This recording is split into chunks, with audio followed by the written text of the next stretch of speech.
We've seen some amazing things, but that, my friends, is something we've never seen. Brandon Cruz wants advice. Brandon Cruz wants advice. Brandon wants advice. Brandon Cruz wants advice. You just locked yourself into the playoffs. Nice. Got it. Talk with old Brandon Cruz wants advice.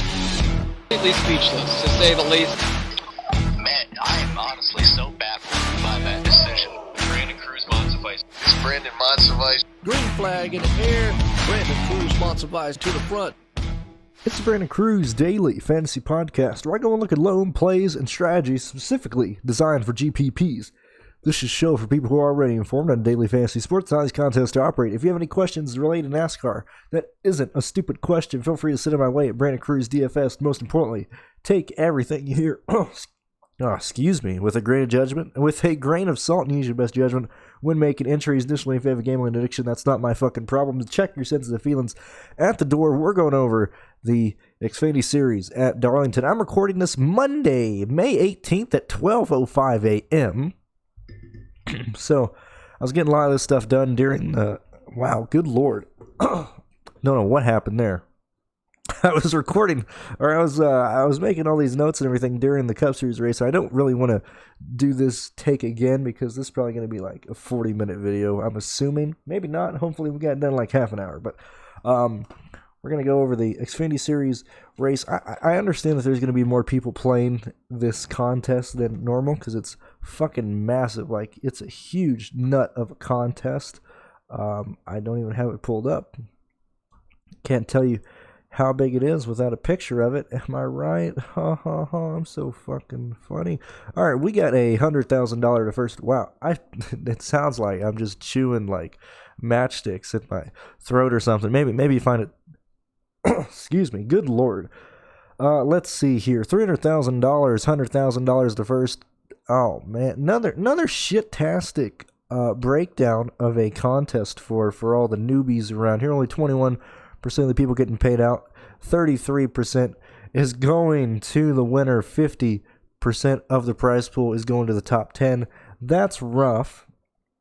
Not as bad as today's contest, but it could be better. Usually the Xfinity Series contest, I believe it has 7,800 people or 5,800 people. One of those. All I know is that the $12 one for Xfinity Series usually has 244, which is what I entered. This one, their $12 has 588. Now, these contests, I'm going to say the same thing I said in my DFS Tavern video. If you're new to this, if you got no fucking clue what you're doing for the Xfinity Series, I'll try and help you out the best I can here, but I would suggest playing in the smaller ones. This is for, pretty big degenerates of the Xfinity Series. That is for sure. Cup Series today went all right. I'll get to the picks and everything. What I'm gonna do in this video is break down the sponsorship, starting parks, guys that I like, the strategy that I would use for the Xfinity Series. Since I'm not on the Tavern, I can actually talk as long as I want here.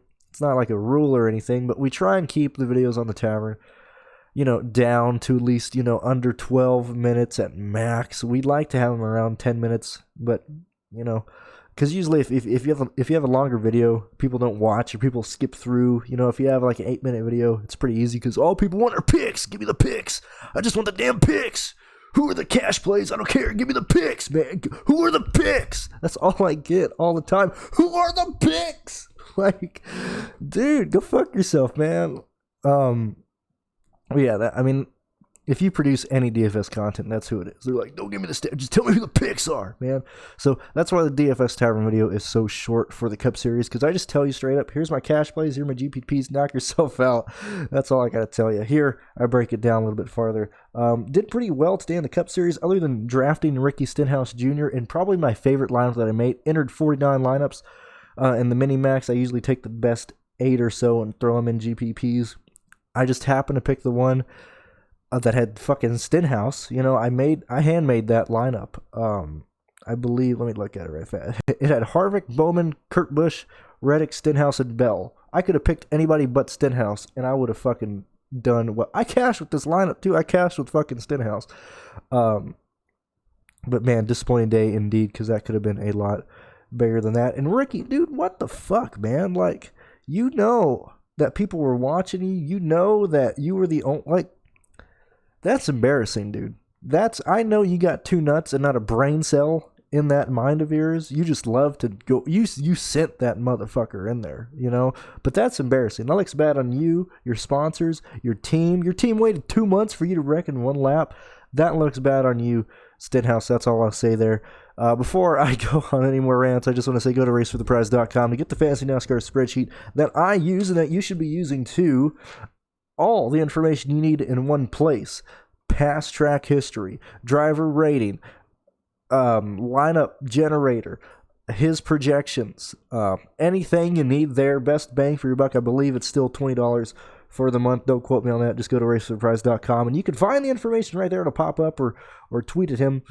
Race for the Prize on Twitter. Race for the number 4 the prize.com. Let's get right into it. First, what I'm going to do here is I'm going to go over the Xfinity Series sponsors, the start and park situation. I'll go into the plays, the sponsors that I want to talk about. We're going to be starting at the bottom of the starting grid, moving up the grid. So we're going to start at 39th. So people were like, what do you mean? There should only be like 34 people in here. Well, NASCAR, because, they're trying to keep their business afloat, their teams afloat. They're going to allow up to 40 cars in the Truck Series and the Xfinity Series up, for the time being, up until we're back to normal. This is going to help some of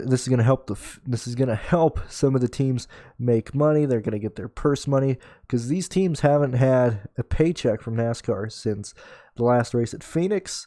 It's been 2 months. Some of these guys have had to lay off people. Some of these guys are not really surviving. They need this money bad, and NASCAR doesn't want to punish any teams that were, outside of the top. I think it's like 29 or something in owner points. So that's why they're letting everybody in, or they're letting the first 40 people registered in. Anything after that, you're not going to make it. This really isn't that important for the Xfinity Series because there's only about 38, 39 teams that show up, throughout the entire year. For the Truck Series, this is major. We'll get into that for when the Truck Series video comes out. But, wow. Dude, I'm having a fucking conniption over here. I don't know what the hell's going on. I'm sniffling. I'm having a fucking fit over here. Anyway, starting with Colin Garrett. I'm not going to go into super detail on each of these guys, but I'm going to give you a rundown because finding sponsorship is a bit of an annoyance. Also, I was happy to join Race for the Prize on his podcast last week. We talked about the Xfinity Series. I still say that video is still usable. Now, it goes off the assumption that we were going to line up by owner points, which obviously that's not going to happen, but our opinions on each driver still stands. I think that's a great starting point. If you haven't listened to that, head on over to his Podbean, head on over to his YouTube. You can find it there. I'll probably retweet at some point tomorrow after this thing is uploaded, but go check that out. If you haven't already done that, that gives you a rundown of the people and what we think. But one of the things that we brought up there was finding out if somebody has a sponsorship for the Xfinity Series. The way you go about it is you got to find it any way you can. That's normally how I say it here. You got to use anything you can to find if these guys are sponsored, whether that's checking their social media, whether that's checking their websites, whether that's checking their Facebook, TikTok, Vine, Reddit, wherever you can, wherever you can go, whatever social media thing you can use to find it out, or you might just have to PM and ask. I don't really know. I don't go to that extreme, but you got to check everything. Some guys will happily be like, oh, I got these guys sponsor me here. And then other people, like MBM Motorsports, typically stay quiet till the end of the day or the day before the race or up into a few hours up until the race. Or these guys don't have sponsors and somebody says, oh, you don't have a sponsor, I'm going to sponsor you. And then they have sponsorship for the race that you didn't see before you made your lineups and before this was after qualifying. So you don't really know. So you got to keep on track of this. That's going to be the hardest part for a lot of people entering this Xfinity Series DFS. I think that's going to throw a lot of people for a loop, and I'm not that scared of that 35,000 people field because I feel like a lot of people aren't going to know what they're doing. Nobody's going to listen to this video anyway, so it might only have like 300 views, so I'm not too concerned about giving away too much information. Anyway, starting at the bottom of the grid, starting 39th, number 26 for Colin Garrett. This is out of the Sam Hunt Racing stall. Now, Brian Keselowski, a guy that I really like, who kept us informed. If you guys are part of the DFS community for the Xfinity Series, Brian Keselowski was usually a good source of information for how his car was running, for how other people were running in the Xfinity Series, for the storylines in the Xfinity Series that you might need to know of, what's kind of going on behind the scenes. He was a great source of that. He was the crew chief for the number 26. I don't know what happened to him. I don't know if it's the coronavirus. I don't know if something happened between him and Sam Hunt, but he was let go. He's no longer the crew chief of that number 26 car. Now, this means two things. One, Brian helped that team get on their feet. Last year, they showed up to the tracks very fast, very quick. He was able to really help that team out, bring it up from the ground up, help them organize their shop, help them. He told them what they needed to order, and Sam pretty much followed him. Like I said, I don't know what happened. Sam was like, he's a great guy. We wish him the best of luck, blah, blah, blah. But, I mean, something happened because he's not working for you anymore. So, Sam, something is fishy. But that 26 should, I know we're not talking about the strategy right now, but the 26 is a free square. Sam Hunt, this is quoting Sam Hunt. If we wanted to start in park, we would just be there every week to collect purse money. We aren't showing up to do that. Well, I fucked that quote up. Basically, that's not what he said. I had some fucked up notes. Anyway, Sam basically said, look, we're not here to start in park. We're not here to just collect purse money. We're here to race. That's why we show up to racetracks that we think we can be competitive at, and that's what they've showed us so far. Anytime that 26 has showed up, they mean business. He should be completely fine. He's sponsored. Not going to start in park. Not too worried about it. Landon Castle in the number 89 for Morgan Shepherd. You know, on Morgan Shepherd's website, if you go on there, it says they're talking about the Pro Invitational Series with the Blue Emu car all over the place. But if you click on like anything related to real life racing, it hasn't been updated since Daytona 2016, talking about Morgan Shepherd being 87 years old, making a start there, and blah blah blah. So going from there, I had to dig through, and usually I go to Cindy Shepherd's Facebook page, which is not even a page; it's a profile. I don't know if that's Morgan's wife, sister, mother, daughter. I don't know. Don't really give a shit to find out. Usually she tells us if he's going to run, who's sponsoring them, or like how many tires they have or whatnot. Right now, it's Saturday evening, Monday morning at 1 a.m. The only thing that she's talking about is she took pictures of these little tiny little decals on the car, which you can purchase. You can have your little decal on there. I think it's like $200, $300 for that. For a quarter panel, it's like $900 or something like that. So that really doesn't mean much of anything. That's still the same car that they ran all of last year with. Her daddy is on the car. I guess he died, and so they slapped her picture of her father on the A-bar or whatever it is on the car. I don't know. There's no way Landon Castle's starting parking right now. I have nothing to. I mean, there's no way he's running the race. He's going to start in park. I don't see anything pointing towards them running. I don't see it. He shouldn't run. Usually they tell us if they're going to run. I don't see it at all. And I honestly think Landon Castle should be the only starting park driver in this field. I'll tell you why I think that momentarily. Also, why do people say daddy? Like, I understand you're in the South. I understand, like, you know, my daddy grew up on the farm and all, but like, dude, that's weird. Like, Earnhardt always irked me when he talked about Senior like that. Like, you know, daddy done it 10 times, don't mean shit. You know, daddy done fucked me in the ass 10 times. I don't know. I always give people shit for that. No, it's starting 36. You got Stefan Litch in the number 66 car. Now, NBA Motorsports have not said anything related to him. Timmy Hill, Chad Fitchup.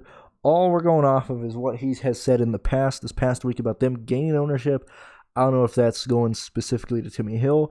I don't know if that's going to Chad Fitchup. I don't know if that's going to his team specifically. The only thing we have to go off of NBA Motorsports, since they're not posting anything on social media, is what Carl Long said this past week about, he's talking very highly about Stefan's crew chief, Clinton Cram, who's been with the organization for quite a while. He just hasn't been on, you know, a, what is it?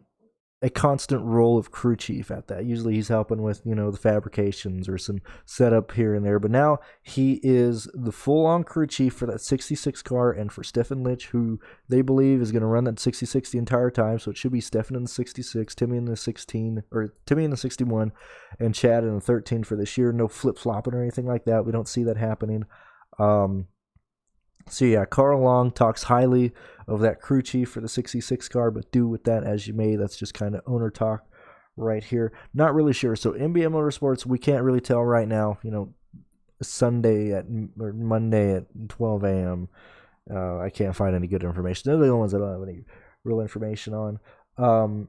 Joe Graff Jr. in the 08 car coming out of the SS Greenlight Racing Team. Two confirmed sponsors on that car who are sponsoring him for the entire season. Absolutely fine there. Nothing to worry about. Mike Harmon Racing in the number 74 car with Bailey Curry. Save 22. Veteran suicide awareness. Now, anytime Harmon has anything related to the military, anything related to veterans, anything like that, anything patriotic, just a good old American muscle, he never starts in parks. So I'm going to assume that the 44 is going to run around and stay, maybe 3-4 laps down the entire race, but they're not going to start in park. That's what I think. I don't believe the 74 is going to start in park right now. I don't think so. Now, without practice time, without seeing how many laps these guys are running, they might change their minds, and we'll talk about that when we get to the strategy, but I don't think he's going to start in park right now. Jeffrey Earnhardt, sponsored the Double Zero. Mason Massey should be fine anytime that 99 has ran for BJ Mcleod Motorsports in the Xfinity Series last year. Even if it was a black car, they ran. They have Gerber Collision and Glass Toyota, or Glass. Gerber Collision and Glass on that car right now. Should run it. And I'm not just reading this off of the entry list as well. I've also gone onto the team social media and checked and see if they're going to do that. Yada, yada, yada. Ronnie Bassett Jr. in the 36. Haven't found anything yet related to this car. But they should be all right. Now, granted, the last time this car was on the track, the Bassett brothers got in a fight on pit road at Phoenix. But they should be fine. If not, I'd check their social media and everything, probably Tuesday morning, Tuesday night, we'll get a good idea. But they should be fine. I'm not too worried about that. Moving up the starting grid, Colby Howard in the 15 for JD Motorsports should be fine.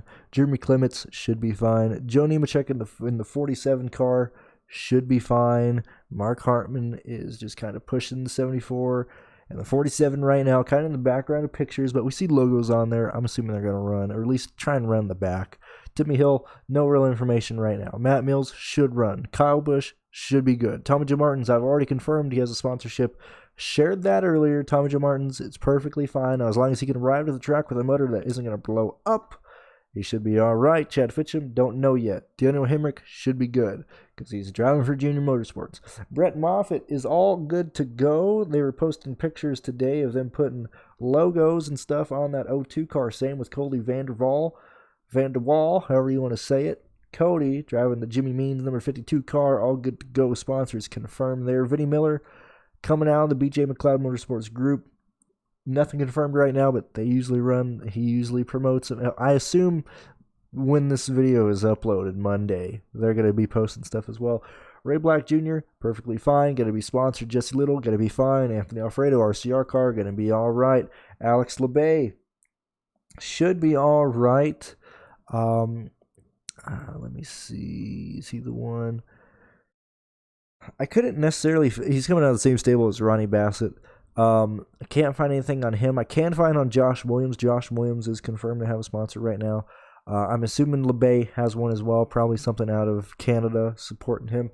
Matt Snyder in the 93 car. Now, here is the interesting thing. RSS Racing or RSR Race, whatever it is right now. It's late at night.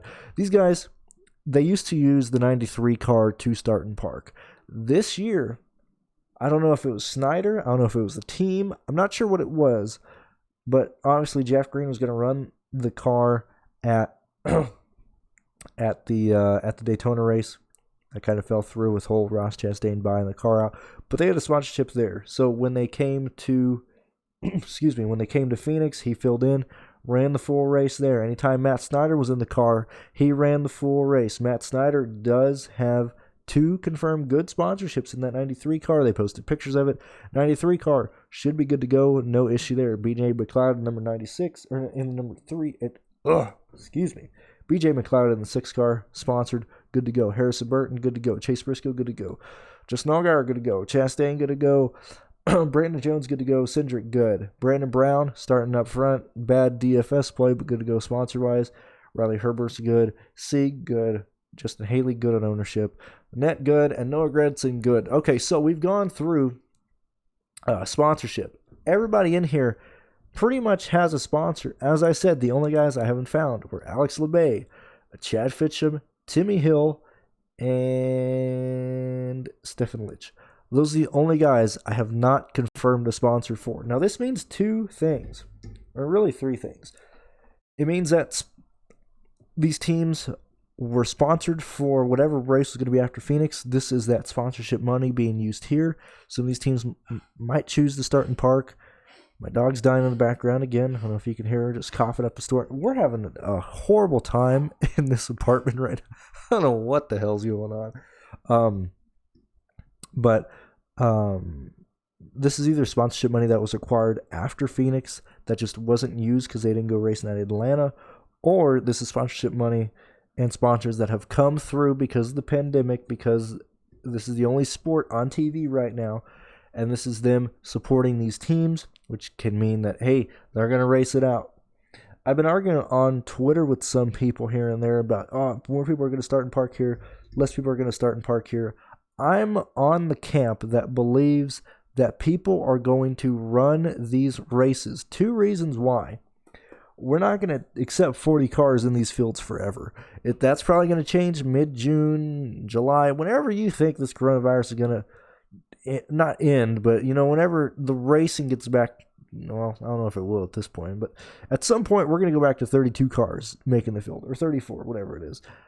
These people need ownership points to get locked in there. This is basically their free chance to show up, collect that purse for, at least starting the race, but this is their chance to gain points. The people who are low in the ownership standings right now, like Tommy Joe Martins, in the 44, the 26 car, the 66 car, the 74 car, the 0 car, the 99 car, 36, 15, these last 10 guys are really fighting for who's going to be locked into races when we go back to, regular qualifying, or if more people show up other than the first 40 cars, who's going to get bumped out? So these guys need to get into these races. They need to get as many positions as they can on their competitors, especially in the back half, to try and lock themselves into future races. That's how I'm going to view it. That's how I'm going to approach it. So, with that said, I'm not concerned on a lot of starting parkers other than Landon Castle. I'm perfectly fine taking most of the plays in the back. Now, I understand salary is going to dictate your stuff. The strategy you go into this race is going to dictate your decisions, which we're going to go into now. So, I think there's 2 ways to approach this race. One, we have to address the elephant in the room. Kyle Busch, starting 26 at a salary of $16,000, I believe. Let me look right fast. Let me see. Yeah. So Kyle Busch is at $16,000, and I want to bring up this tweet so I'm not bullshitting or forgetting. Let me see. Let me get there. Okay, so where's he at? Did he delete it? Hold on.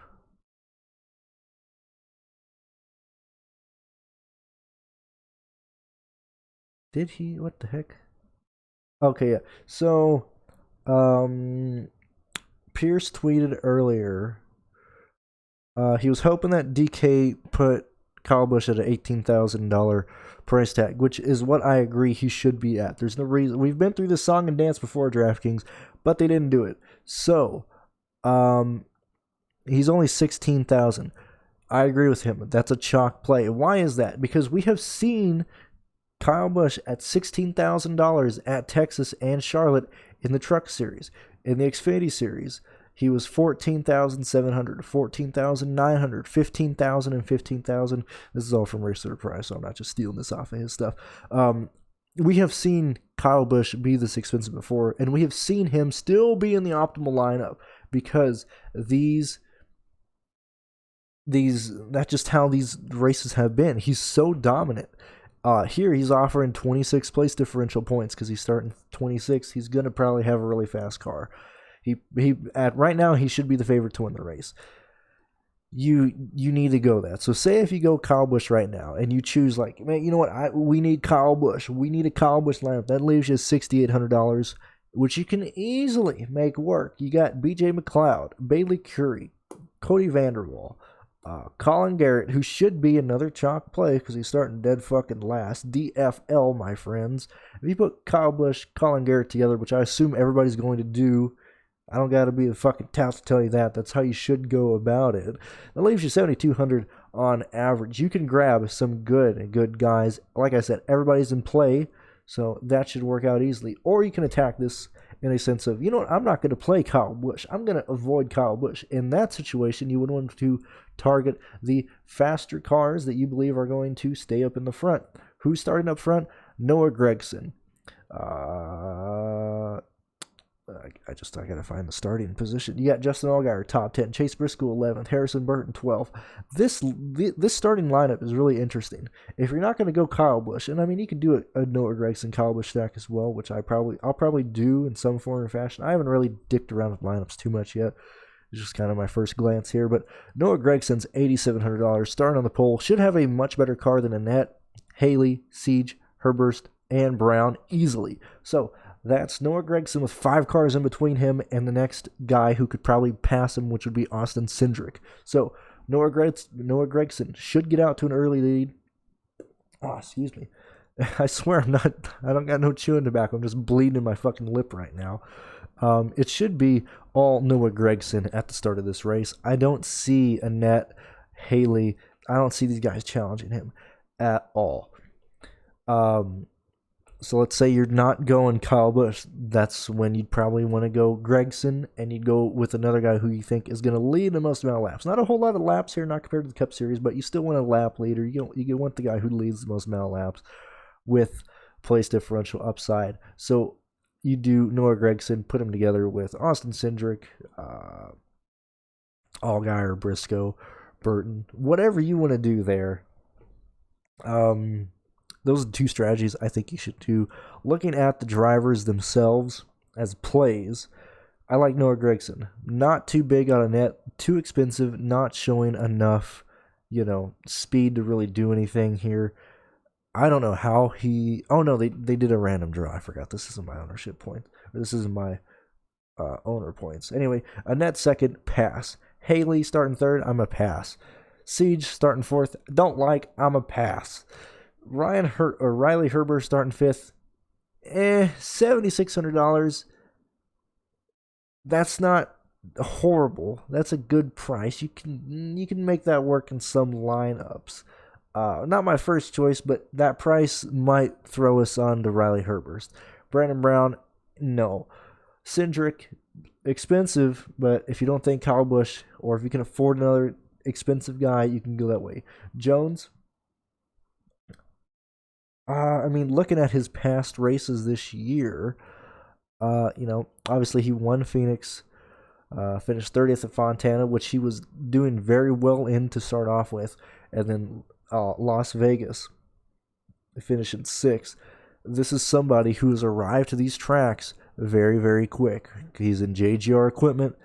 I expect Junior Motorsports and Joe Gibbs Racing to be the top 2 fastest teams off the trailer, just like at the Cup Series today. We saw them be quite fast. We're going to see it the same way here. I don't hate the Brandon Jones play. He's showing some speed at this track because he has some experience here. He's running off good momentum, or at least good finishes this season. I don't mind that at all. Chastain, not into him. If I'm going to go to anybody up here, it'll be Austin Cindric or Brandon Jones. Not interested in Chastain. I like Allgaier. 11,000's a hard pill to swallow. And honestly, he hasn't been running that well recently, or at least this year so far. 13th at Phoenix, 12th at Fontana. Let me just make sure I fast. 13, yeah. 13th Phoenix, 12 at Fontana, 8 at Las Vegas.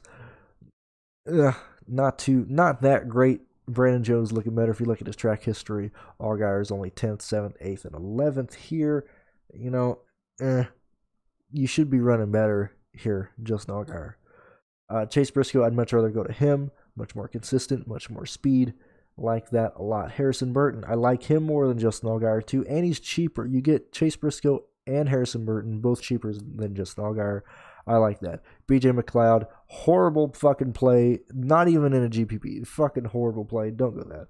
Matt Snyder, I like a lot for GPPs. I like a lot because he's $6,900. Should be able to fit in a lot of lineups. Josh Williams, if he's confirmed to have a sponsor, good to go, which I believe he is. Same thing with Alex LeBay, fine there. Anthony Alfredo, love you, man, in an RCR car for only $6,600. That is a steal. I mean, he's chalk. You got to do that too. Jesse Little, I like him. Ray Black Jr., bit unstable here so far this year. 25th, 22nd, 17th at these tracks that count other than Daytona. His best finish here at Darlington, 17th. Could find better plays in the back that I'd rather go to. Same thing with Vinnie Miller. Not too keen on him. Cody Vanderwall, I like him a lot. I know he hit the wall at Phoenix. I know he only has one start this season. But I like Cody. That's just me. $5,000. I'll take a slice of that. Brett Moffitt, sponsored. Good to go. I'm fine with that. Hemrick in the 8 car. Should be a lot of chalk around him. And I'm honestly not sure why Brett Moffitt is so expensive. That $8,900 is weird. Anyway, Hemrick, Junior Motorsports car, perfectly fine. Chad Fitchum, if he has a sponsor, I like him as a low-owned guy. I don't think people are going to go to him. And he's running pretty good this year. He hasn't started and parked yet. I got to make sure he's been in the 13 this whole year. I'm not sure, but we'll have to see. I don't know if they changed ownership points with the 42. I'll have to look into that. Tommy Joe Martins, like a lot. Love this play. Tommy Joe Martins, I'm perfectly fine with that. I don't think a lot of people are going to go with him because they go and see his track history here. 36th last year, 22nd the year before, 31st the year before that. This year's races, Phoenix 28th, Fontana 18th, Las Vegas 32nd. He's blown like 4 motors this year so far. I like him. And if you look who's right next to him, Kyle Busch, you should find a huge discount in ownership on Tommy Joe Martins compared to Kyle Busch. Kyle Busch starting 26th. Got to play him. I don't got to say more than that. Matt Mills, he's starting where he should finish. Timmy Hill, I like Timmy Hill a lot. I got to make sure he's sponsored. You got to make sure he's going to run. But starting 28th, I love Timmy Hill. I'd much rather go him over Joe Nemechek. Joe Nemechek should putt around if he runs the whole race. Or even if he's starting parks, he should still finish around 34th no matter what happens. I think that's his ceiling. He'll lose you at least 2 positions. Not too big on Joe Nemechek. Jeremy Clements, got to carry ownership as he's had a shit-tastic year so far. 32nd Phoenix, 9th at Fontana, 31st at Las Vegas, at a track where he averages around a top 15 finish. A lot of people are going to go to Jeremy Clements. I would advise to go away from that. I'm going to probably fade Jeremy Clements just to get away from the ownership and try and go to much cheaper plays. Kobe Howard, where is he at? 31st. Kobe Howard, what? No, I just went blank on Kobe Howard. And in the 15 sponsored, that's perfectly fine for $5,100. Ronnie Bassett Jr., bit more. Honestly, Bassett's expensive. A little too expensive for my blood. We'll see if other people are talking about him. I don't think he's ran a race this year. Yeah, he was the one in the fight. He was the one out of the car at Phoenix in the fight last year, or last race at Phoenix. Mason Massey should be all right. $4,700. Probably a punt you're going to have to take. Starting 33rd. Should gain you at least 4 positions. Not too bad at all. Jeffrey Earnhardt might carry ownership because he's the name. And typically whenever you see somebody who's $8,300 starting 34th, you'll click on him for the Xfinity Series. Or at least the casuals do, because they're like, oh, he's a good play. We need to play him. I think Jeremy Clements and Earnhardt should be, for GPPs, because this is a GPP show only, I think you should try to avoid them. I think they're going to carry ownership. Bailey Curry should run the whole thing. He should finish around 32nd. Not too good there. Joe Graff Jr. starting 36th. Should finish 30th. Stefan Litch in the 66 car. Got to make sure he's sponsored. Even if he's sponsored, I think he finishes like 34th, 32nd. That's the ceiling I'd have for him. Landon Castle, I'm sure he does one run on tires and parks it. I really wouldn't trust that. And then obviously I think you got to focus all your ownership on Colin, starting 39th. I think that's how you got to do it. I know I kind of went through everybody, so I'll just tell you who I actually like now that you know what I think of them. So the guys I like, Noah Gragson. This is going down from starting grid from the top down. So I like Noah Gragson, like Brandon Jones, like Austin Cindric, like Chase Briscoe. I like Anthony Alfredo, Matt Snyder, Cody Vanderwall, Brett Moffitt, Daniel Hemrick, Tommy Joe Martins, Kyle Busch, and Colin Garrett as the guys that I like right now. Got to make sure other people are sponsored that I like. The people that I'm checking for that are the people from MBM Motorsports. If those guys are sponsored, chuck in Chad Fitchup and Timmy Hill into those guys. But that's the people I like right now. We are, what are we, 36 minutes into it. Not too bad. I know it was kind of dry here and there, but this is my opinion. This is everything I have for you. I'm sure some of you guys are new. Some people don't like listening to stuff this long. Other people prefer when I just kind of talk for this long. So either way, thank you for listening. I do appreciate it. I'll be recording the DFS Tavern video for Wednesday. I'll be recording that tomorrow or Tuesday. It'll be up at some point. I don't know. I'm tired. Dude, we're back at it. It's going to be a busy week. This is pretty much all I'm focusing on. And I will talk to you guys later. Like I said, go to racefortheprize.com to get the spreadsheet that I'm using, and we will talk later. Home skillets, peace out.